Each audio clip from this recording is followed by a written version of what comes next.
Once upon a time, in a little house near the forest lived a mother goat with her 7 little children. They were a happy family, and the children loved playing together in the meadows. One day, when the sun was climbing high in the sky, the mother goat said, "My dear children, I have to go to the market to get some food. You stay inside and keep the door closed. Beware of the big, bad wolf.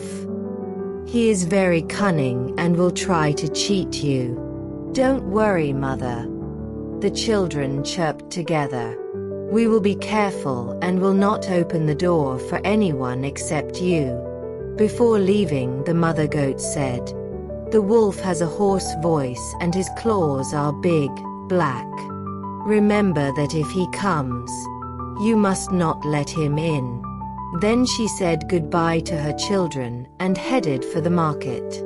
As soon as the mother goat left, there was a knock on the door. "Open the door, my dear children," a deep, raspy voice called out. "It is me, your mother." The little goats were stunned.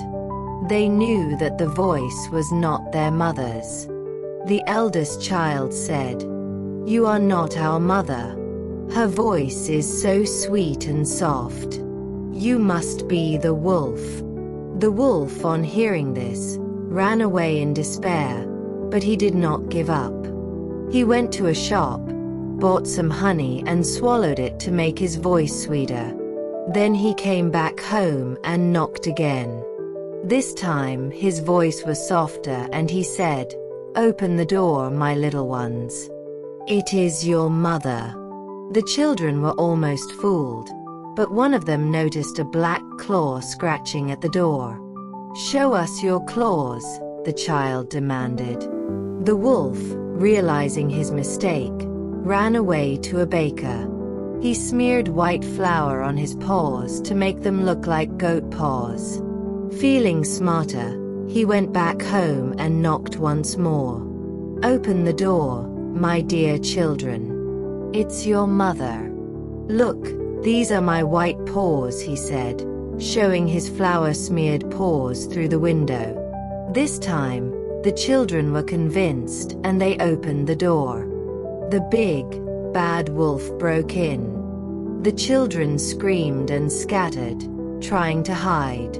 One hid under the bed, another behind the curtains, and one even jumped into the oven. But the wolf was fast. He found the 6 children and ate them one by one. Only the youngest child, who was hiding inside a grandfather clock, survived. After his meal, the wolf was so full that he went to a shady tree and fell into a deep sleep. When the mother goat returned home, she was saddened to find the door open and the house in disarray. She called out to her children, but only the youngest child came out, trembling with fear. "Mom, the wolf ate my brothers and sisters," he cried. The mother goat consoled her youngest child and soon she saw the wolf sleeping under a nearby tree. His stomach growled and she could hear faint screams coming from inside. "My children might still be alive," she thought. Quickly, she took a pair of scissors, a needle, and some thread. She went to the sleeping wolf and carefully ripped open his stomach. The 6 little goats came out alive and safe. They hugged their mother tightly in joy of being safe. Then, the mother goat and her children stuffed heavy stones into the wolf's stomach and sewed it back up. When the wolf finally woke up, he felt a very heavy weight in his stomach. He staggered toward the river to drink water, but the weight of the stones pulled him in, and he was never seen again. The mother goat and her 7 kids lived happily ever after, always remembering to be careful. The story teaches us this: always be wary of strangers, no matter how trustworthy they may seem.